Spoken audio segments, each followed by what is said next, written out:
Joel Embiid reminding people of Dr. J days as he plays right now for the 76ers of Philadelphia. LeBron James calling himself the king of New York after beating down the Knicks in Madison Square Garden. And Jordan Peele's independent horror film, Get Out, being called a comedy. Those three stories did not quite crack to the top 10 this week per your responses on This Is a Conversation. So what stories were there? We'll let you know in just a moment here for the weekly wrap-up podcast from thisisaconversation.com. This is for the week ending November the 18th, 2017.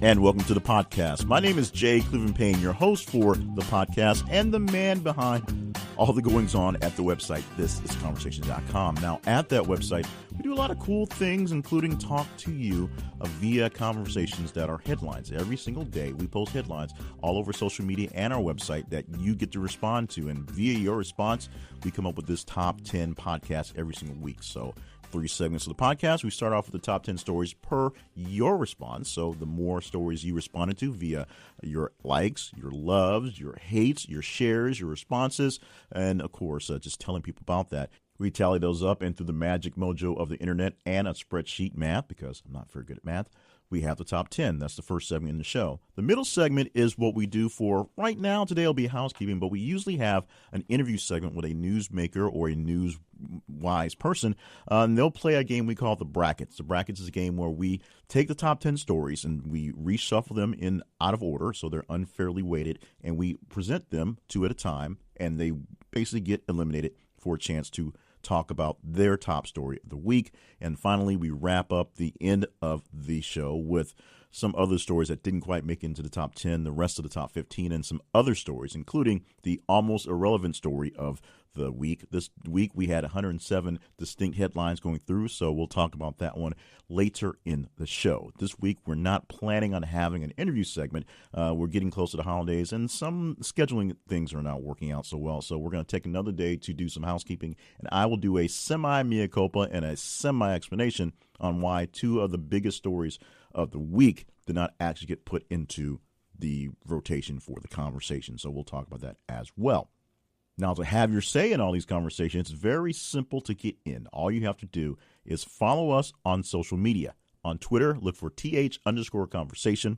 On Facebook, search for This Is the Conversation. And then on the website, just stop by thisisaconversation.com for all the stories there as well. And as we said, all you have to do is like a story, love a story, reply to a story, share a story, do what you will to interact with the story, engage with the story. And the more engagements that the story gets, the more we tally it up into the score for the weekly wrap-up podcast, this thing right here. So thank you so much for being part of what we've done so far. So let's go ahead and get into the top 10 right now. And starting off with the number 10 story this week, and that is the story of Seattle Seahawks cornerback Richard Sherman rupturing his Achilles tendon, say that 3 times fast, and out for the season. This actually happened last Thursday, during the last Thursday Night Football. And, well, Richard Sherman has been very, very vocal about not liking Thursday Night Football, and this is another reason for him not to like it. Now, here's the kind of kicker on Thursday Night Football.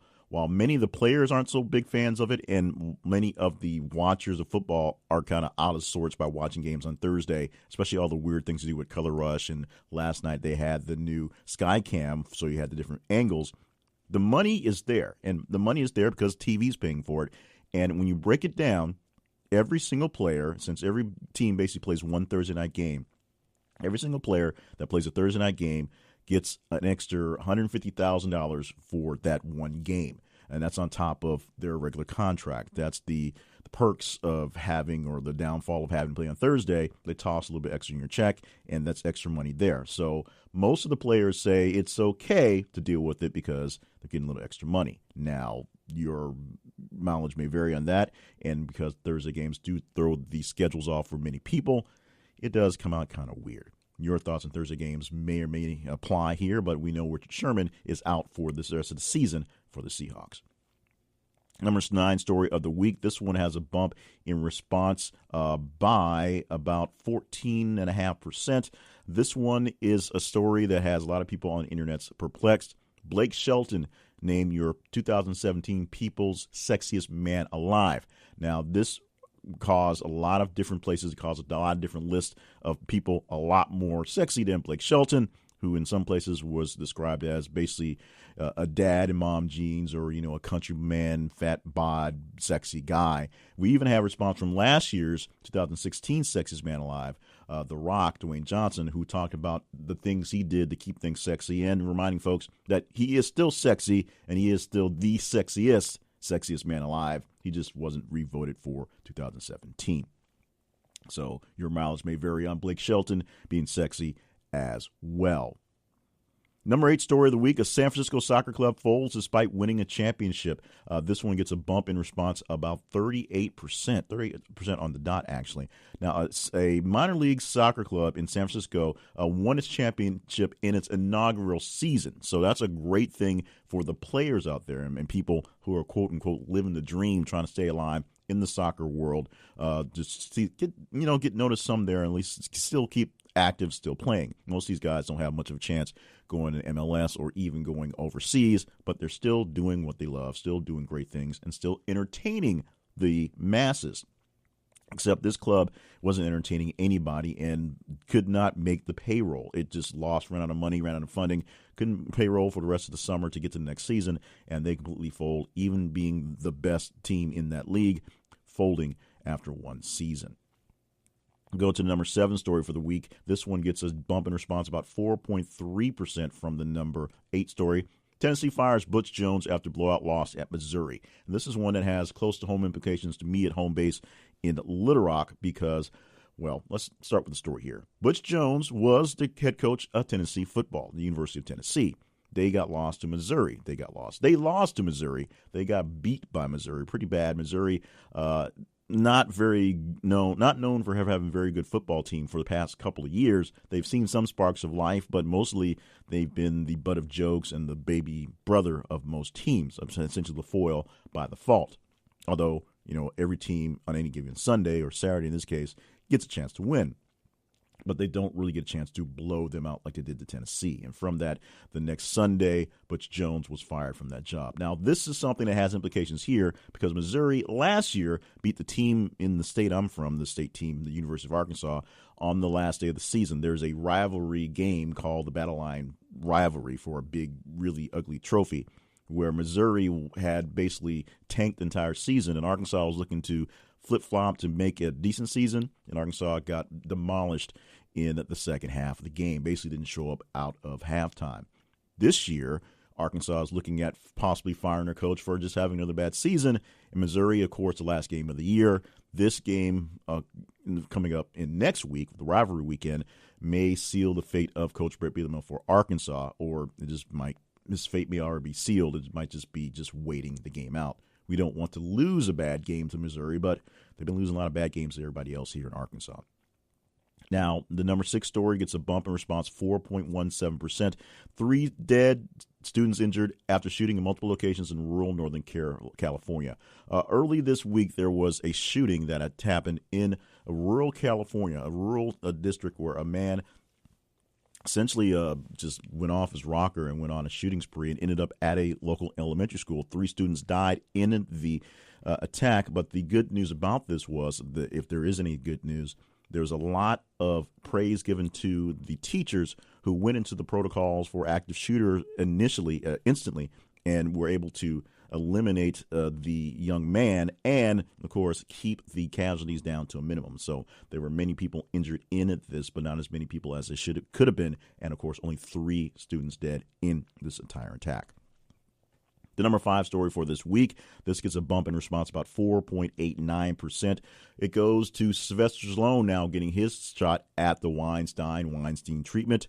He is accused of sexually assaulting a teen back in 1986. Now, we are hearing lots and lots and lots and lots of talk about people who are having these issues from the past come out in the present, including Al Franken, who didn't quite make the top 15, so we'll drop him into the back end if we get a chance to for time. But here's the deal.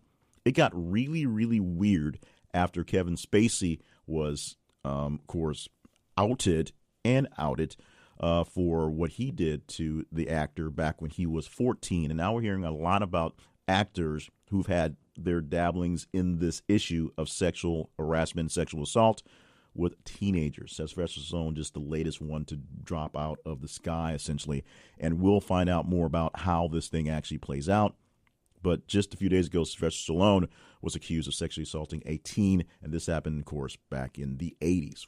All these things seem to happen. Everything seemed to happen 20, 30-odd years ago. There's a lot of people, because of the groundswell of support coming out now, unfortunately, people are coming to light with the issues that happened in the past, and this will bring down a lot of people who, frankly, thought they got away with it.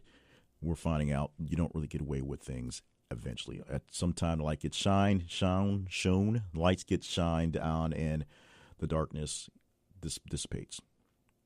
We're going to keep that in there. The number 4 story is Governor Scott Walker of Wisconsin eliminating the minimum hunting age. That gets a bump of 16.1%. Now, this story, I wasn't sure was going to actually stick around, but it did. In fact, it's the number 4 story of the week. I thought it was going to hover around the 9-10 spot and then maybe get bumped out late in the week.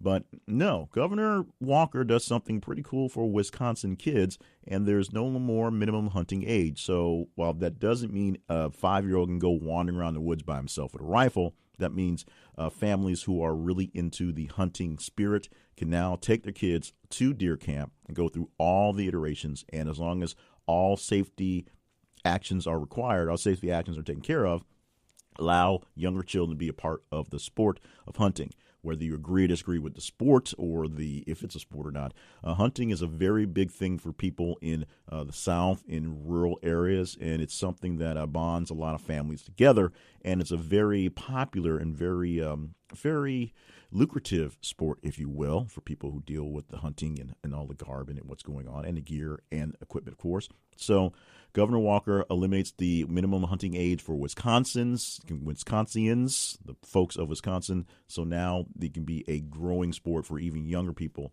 in the families.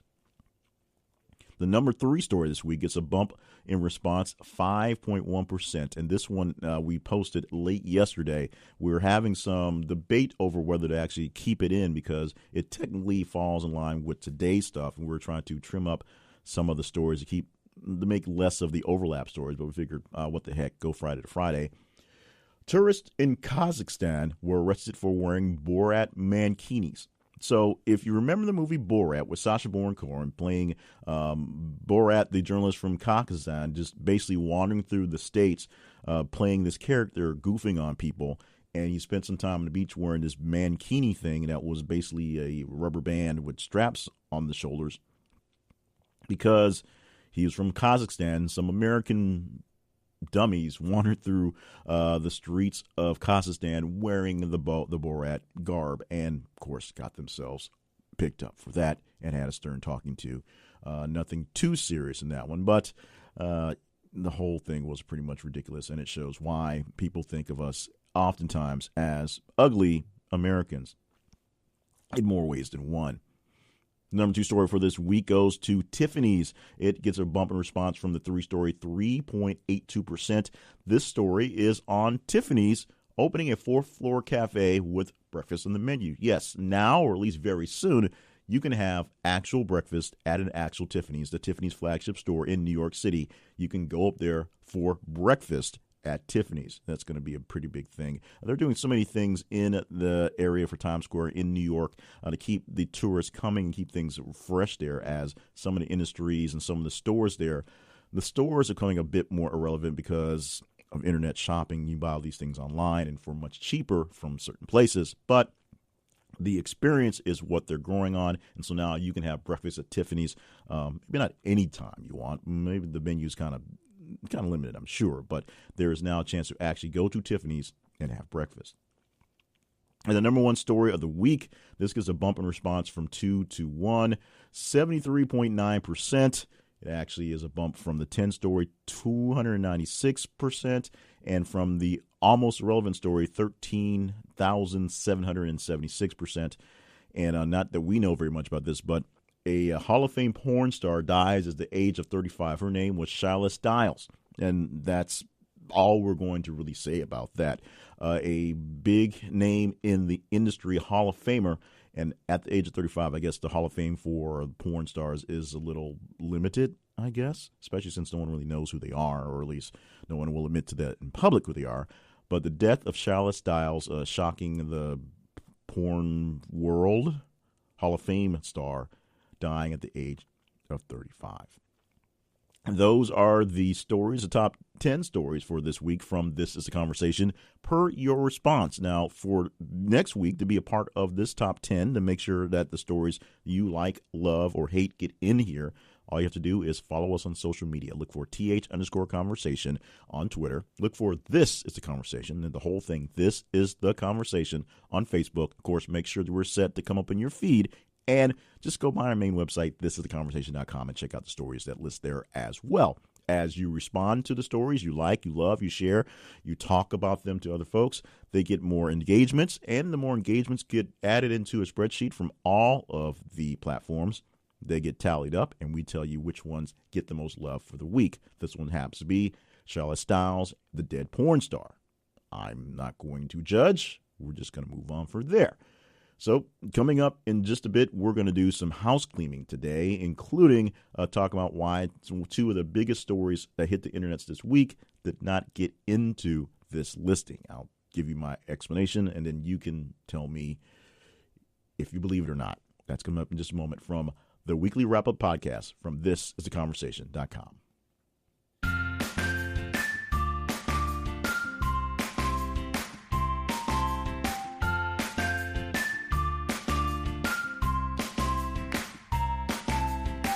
It is great to have you respond to the stories you post on social media every week, getting what you think is your insights, what you think are important news stories.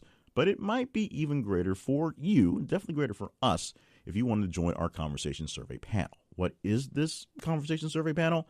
It is a panel that gives you surveys, paid surveys, for your opinions. We have people who want your opinions on various things. It might be political thoughts. It might be consumer thoughts. It might just be how the weather is going. It depends on the category. It depends on the client.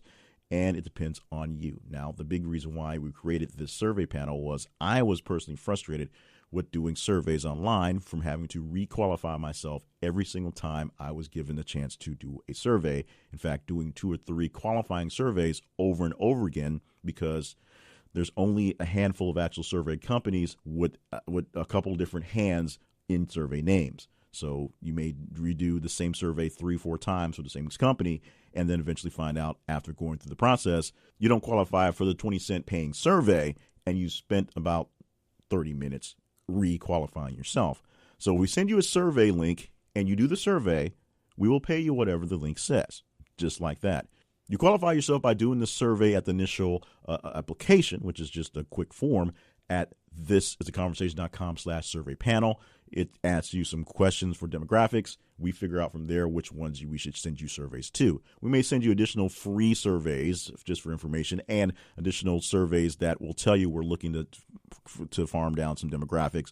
But we'll tell you right off the bat. If we tell you we're going to pay you so much money for a survey, you do that survey, we'll pay you within a week of closing the survey. Check it out at thisistheconversation.com/survey panel. Thisistheconversation.com/survey panel. Check it out. See if we can help you out, and you can hopefully help us out as well.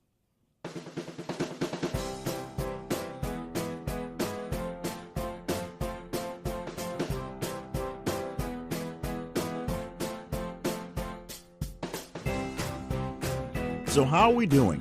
Send us some feedback via the website, thisistheconversation.com, and look for the contact link and click on the link and let us know how we're doing with the podcast and the website and the social media links and everything out there as well.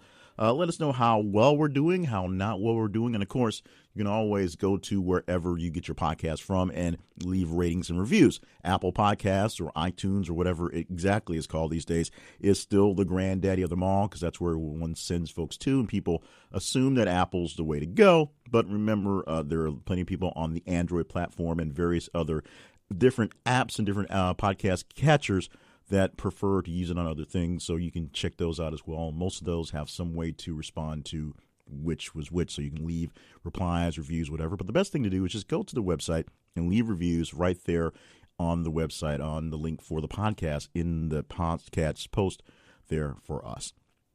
That's the bulk of the actual housekeeping I have right there. We're just looking for some feedback. The only thing that we're looking for specifically is we're looking for some help in booking some guests. I'm going to have you tell us some good guests to try to shoot for within the podcast community or the community at large. We are looking to grow, expand, get this thing much bigger in the next upcoming year. We're using the next couple of weeks to do some more tweaking and playing around with some things. So don't go away, because we want you to keep on listening, stay informed, and we definitely need your input in how things are going. But we are looking to do bigger and better for 2018. So we hope that you will help us do all that, and you can be a big help by letting us know some people that should be a part of the podcast. And if you are that people, then let us know that you want to be a part of the podcast. Very simple. This is a segment, of course, the second segment where we do the news and reviews with the people and have the brackets game where we play off the top 10 to see which is the top story per the interviewer. I'm the interviewer, I guess, for the week. We had some very great podcast interviews in the last couple of weeks, and we're going to have some good ones coming down the line, getting some people scheduled up for the last tail end of the year and then going on and beyond. And one of the reasons why we want to make this thing a little bit bigger, get a little higher profile for 2018 is not that the guests we'd have hadn't been great, but we want to make sure that we're adding value to their time and not just, stealing time from somebody who's just, looking out for us to get a little time in there, make us get a little bigger. So we want to make sure that the audience is getting a growth and the ability to produce our stuff gets a little quicker. And, of course, the product is good so that we have a bigger profile on there. Plus, I'd like it to make a little extra cash. It'd be great if it made a little extra money for itself and for me and the crew as well. Now, I did promise some explanation to two of the bigger stories of the week that did not get any play inside of the listing for This Is the Conversation, inside the social media listing, and a sort of why. Well, as you hear me say often in the discussion of how these things get here, and very early I said a lot in the growth of the podcast, especially when we're doing it on the daily level, a lot of the stories that we post up here are some of the stories that don't get a lot of love, don't get a lot of attention, and sometimes get lost in the shuffle. We said in the initial opens about the breaking news that breaks for days and keeps other news out of the way, so we make sure that more stories get in there, more conversations, more news stories to get better adjusted to how people think they really want to hear the news or what they really want to talk about or what's really important. Because we know from a fact that the most important news story to a person is the thing that touches them the most. It doesn't matter what's going on in Capitol Hill. If there's a story about a person with some sort of disease and you have that disease, that story is probably going to touch you even closer and really get to your attention than, the tax reform stuff that's going on right now. So this week, I did not post a picture or a link to the picture that blew up the internets with Nicki Minaj. Nicki Minaj did a photo shoot for a magazine and had a couple different photos. The cover shot, which was amazingly pornographic yet amazing, has Nicki Minaj minaj dressed with Nicki Minaj touching Nicki Minaj in various other places. Actually, three Nicki Minaj's there. And there were some other pictures, some other shots inside that were triple Nicki Minaj doing triple X things in the photo shoot. Now, everything was covered up, so nothing was necessarily truly pornographic. And yes, I know we talked about a dead porn star in this week's top 10. I put it there early, and it stuck all the way week long, so wasn't much I can do about that. But I did not put in the Nicki Minaj story because the way it blew up. We're doing some testing and doing some talking about some of the things we're putting in there, and that one, which didn't get a lot of mainstream attention, but on the internet's got lots of love, we didn't put in there on purpose to see how the other stories would pan out. We also didn't put the story about President Trump having his issues with his water bottle as he gave his long speech coming back from Asia. And that was something that got a lot of internet love as well, specifically when they brought up the fact that, A, he mocked Marco Rubio for doing essentially the same thing in a comeback rebuttal speech from State of the Union from years ago. And B, he seemed to have a hard time, A, finding said water bottle and opening said water bottle, and seemed to use his very big hands to hold the big bottle of water two-handed for some weird reason. So the whole thing was awkward. Now, we didn't do that one as well because we didn't do that one as well because we are gauging some of the stories and some of the things that are going out. And by holding back some of them, we're seeing how other things do play out. A lot of the stories that we did post throughout the day got posted very late in the day. A lot of things got posted past 10 o'clock Central Time. So I guess because that's where I am. And a lot of things posted overnight. Some of the overnight stuff got a lot of love, got a lot of reception, believe it or not. Maybe because it was a story that was basically broke earlier that people saw later on and kept going for a day or so. Some of the stories that we find in the trending stories, some of the stories we actually see early and put out there become bigger stories a few days after we've actually put them in the conversation, after we put them online. So we may link to it early on, but it takes a little while for things to trend, for things to pick up. Believe it or not, even though this isn't the old days where you had to wait for your local reporter to pick up on a story and tell you about it, it does take a little time for enough people to see something for it to start to become an actual trend. And that is something that we were testing around this week. So we purposely held back on two fairly big stories of the week to see how they would play against the other ones. And my hope was to have an interview this week with Kristen Knox, KV Knox. And what I was going to offer up to her was a chance to play the brackets with the 10 stories we just talked about in the top 10, or play a sudden death two-off with the Nicki Minaj versus the Donald Trump one. I know because she used to, when I worked with her here at the radio stations I work with now, she was a personality on the hip-hop station, and she is a big fan of Nicki Minaj. And she is also not a big fan of Donald Trump and has been very vocal in her distaste, dislove, dislike, this whatever for Mr. Trump and his politics and the way he's been playing things lately. So I knew those two hot topics would hit well with her. So when I decided to put that in my head, when I tried to get in contact with her, unfortunately her schedule did not allow for this week. So we'll get her in sometime between now and hopefully the end of the year, definitely a couple times next year. So that's my sort of wishy-washy explanation on why I didn't put in some of the top stories that were all over internets for this week into the conversation. Now, most times I'll just throw anything in there. Literally, we'll still see if there's a slot for it. If it hadn't been oversaturated with stories in a day, we'll toss in there and see what happens. This week, we pulled those two on purpose. I saw the reaction, and decided not to put them in to kind of gauge the waters. You can let me know how well that worked or how well that didn't work in comments. Go to the website, thisisaconversation.com, thisisaconversation.com, and let me know how well we did, how well we are doing, and how we can get hopefully better and hopefully not so much worse.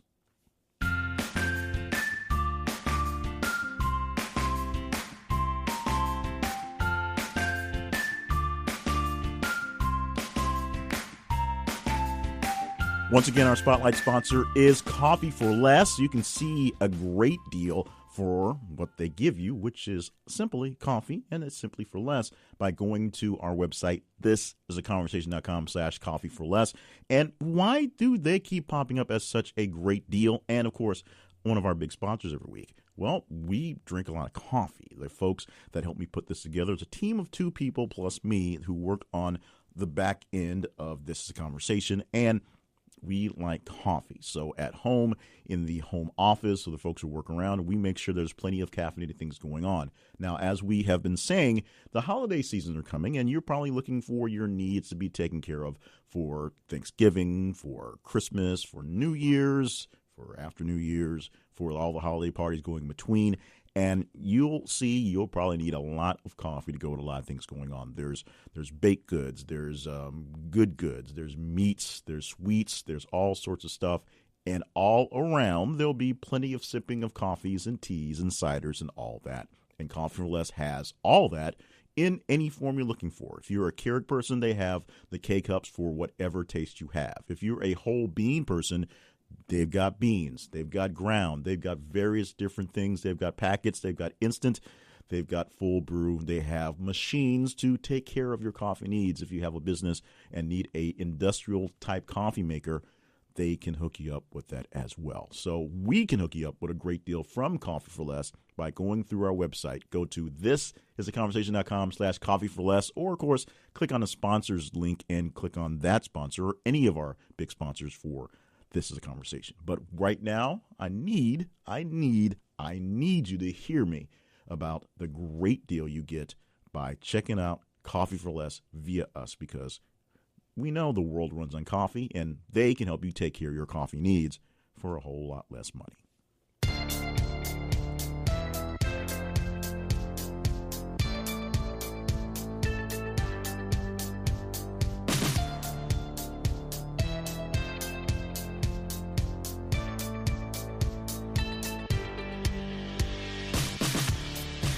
We've been efficient on time today, so we'll do a very, very, very quick rundown of the top 10 stories before we go into the rest of the 15, the almost irrelevant story, and some in between. Since we have a little extra time, we're working our best to make sure that we're tight, the ship is ready to go, and everything works out as best as possible.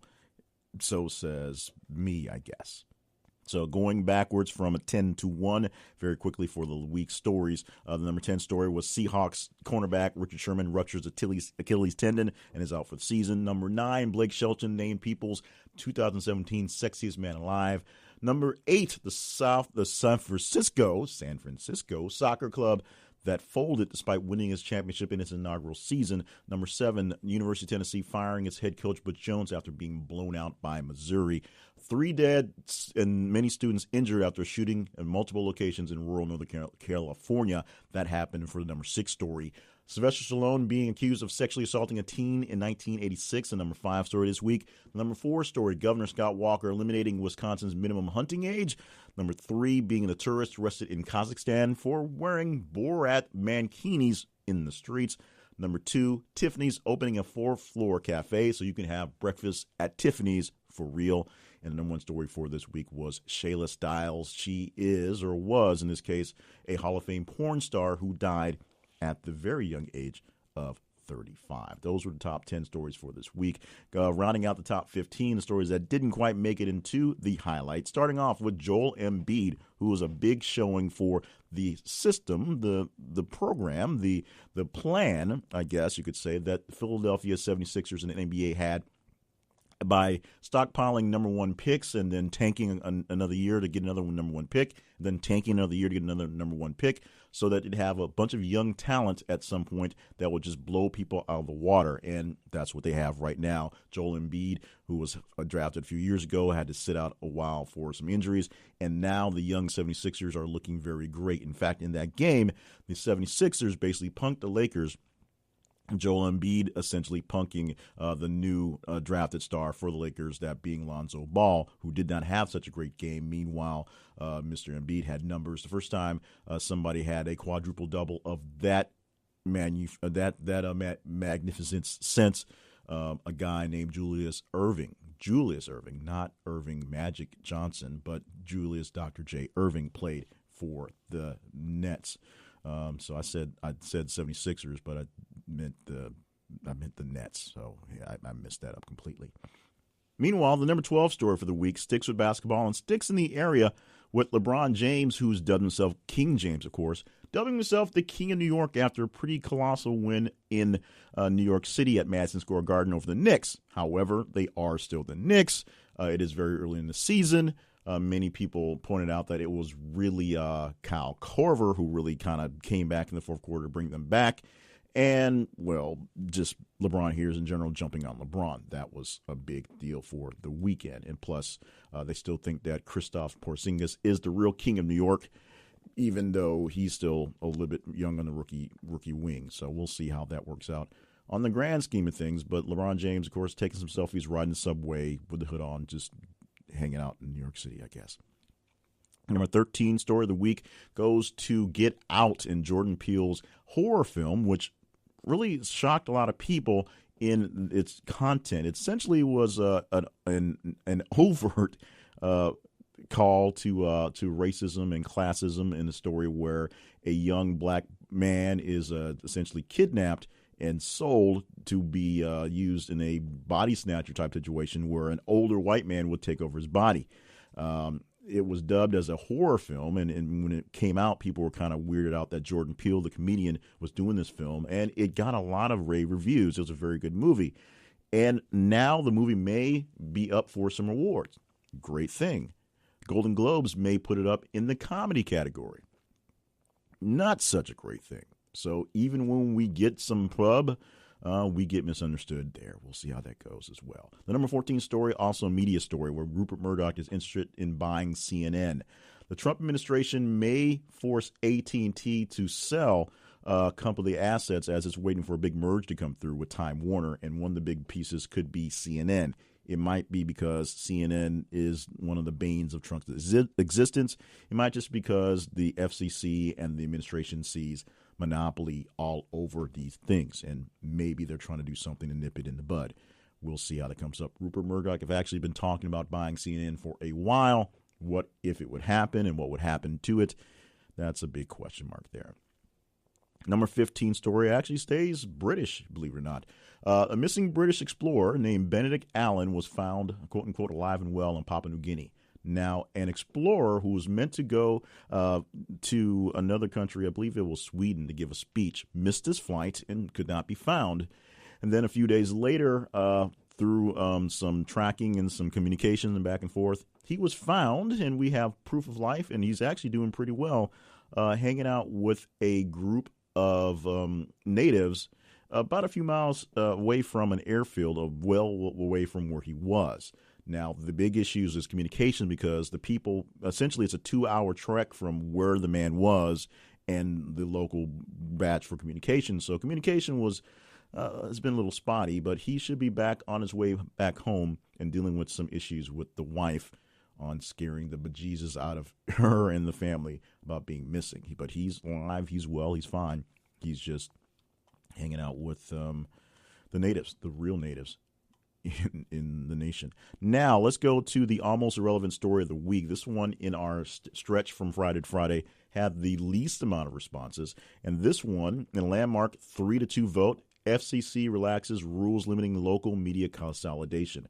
What that means is a big thing for people in my industry. That means you can have more big companies buying more pieces of local media than there were in the past. There were a kind of a embargo on the amount of stations, the amount of TV stations and radio stations and newspapers, the amount of media that a certain company can own, because they can essentially push an agenda.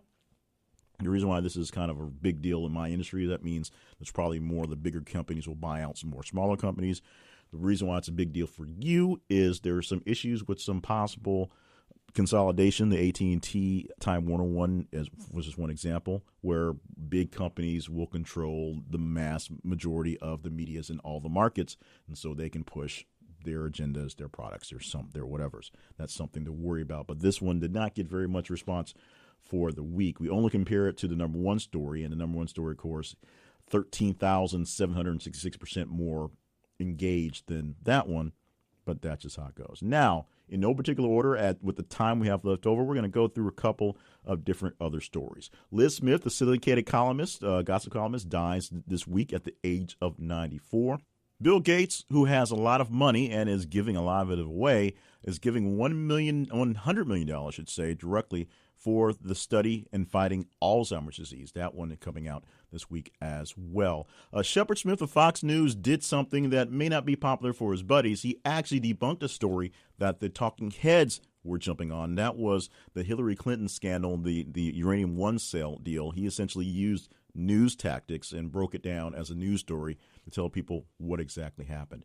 Now, over the weekend, while the president was in China, UCLA was also in China as well, playing an exhibition game against, I can't even remember the school that happens at this point, but 3 of the players for UCLA, the college players, including one of the Ball children, I believe it was not LaMelo, obviously not Lonzo, LiAngelo Ball, I get the names confused, were picked up for shoplifting sunglasses from a Louis Vuitton store, I believe, just designer sunglasses from a store in China. They were put on house arrest. They didn't get a chance to play in the game that weekend. They got held back when the team came back to the States. President Trump, of course, was in Asia for an economic trip, essentially had a talk with the president of China. Maybe he did have something to do with them getting released with no charges because they were facing possibly 10 years in a nation where 97% of convictions are essentially a done deal. If you get charged, you go to jail 97% of the time. Not as bad as our justice system, but you can compare it from there. Of course, when Trump got back, he sent out a tweet saying those kids should thank me, later changing that to they should thank America or something, all kinds of whatever.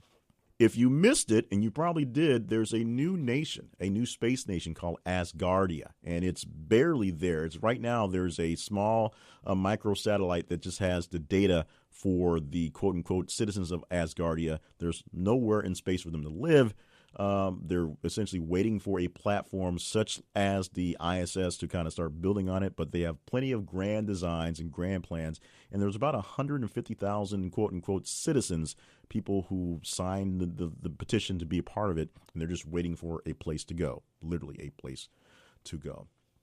We also lost John Hillerman, who, of course, played Higgins on Magnum P.I. That's a very sad thing there. A study coming out saying that 52% of workers did not get a raise in the last year. And that's something that is really big on the minds of the folks in Washington on Capitol Hill who are dealing with this tax thing right now, trying to get people more money, even though the tax plan from this angle looks like it gives more money to people who have lots and lots of money already. We also lost this week Hall of Fame second baseman Bobby Doerr at the age of 99. As you can see, we're not quite as organized with this week. Well, we didn't expect to have this much time, so that's how it goes. I would be remiss if I didn't talk about Al Franken and Al Franken's revelation that happened for about 20 or so years ago, back when he was on a USO tour, before he ran for Congress, before he ran for government, only 2 years or so. He was doing a USO tour, and he did some inappropriate touching and kissing and groping of his co-worker there, and even took some photos beyond her knowledge while she was asleep, doing some pretty stupid things. He's getting wrapped up in the whole thing with the Weinstein thing. We're finding a lot of rats, as we say, coming out of the woodwork when the light's being shown on whatever. Ezekiel Elliott has given up his appeal to his suspension. He's going to sit out all 6 of his games and just deal with it. He sat out 1 game last week, 5 more games to come, and he'll be ready for the playoffs should the Cowboys make it. We're assuming they're going to. Rapper Lil Peep died at the age of 21, suspected drug overdose. Another young person, a young rapper upcoming in the game. I had no idea who he was, but apparently he was getting lots of popularity. But right now, of course, we're mourning his loss at the age of 21. Big issue popping up with the Keystone Pipeline, where a little bit of a leak shutting the whole gosh darn thing down. A lot of issues with the Keystone Pipeline and people dealing with the environmental issues that could come about if something like this happened. Well, apparently something like this happened, and there you go. We're dealing with the shutdown of the whole thing. We'll see how that goes down in a bit. Zimbabwe's military seizes state TV and supposedly posed a coup on the nation. Robert Mugabe, who is the president of Zimbabwe, because he's a strong man and a general and probably had people killed, was not seen for days. He finally appeared on Zimbabwe TV yesterday. All is well. He apparently seems to still be in control of the nation, or at least is still being seen by the nation as being in control. They didn't want to give up that illusion, if not, but that is something that happened for folks who are into Zimbabwe, into the international politics of weird things like that.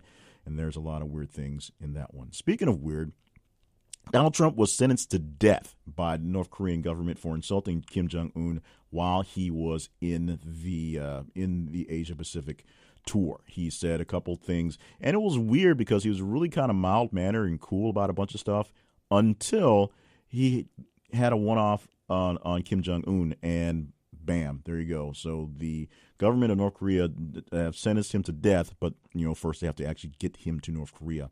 That's going to be the harder part. Cards Against Humanity, the card game that is very popular among young people, that's known for being not exactly nice, but it's how it rolls. Every year has a big stunt for fundraising for the holidays. This year, their stunt needed your help, or was going to help you out in the process.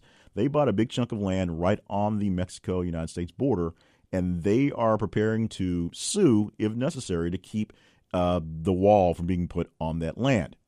We'll see how well that actually works out, but all the people who got into the deal, $15 for their promotion, are getting about 6 or 7 bags of goodies, good stuff. They always do this to raise little funds towards the end of the year, and they give out great things and always do something that is a hoot. Meanwhile, the hoot is over for this week's Weekly Wrap-Up Podcast. I'm Jay Cleveland Payne. Thank you so much for being a part of everything going on. Follow us on social media so you can be a part of all of our voting. And, of course, share it with a friend, share it with some enemies, share it with some random strangers so we have the best people in the conversation.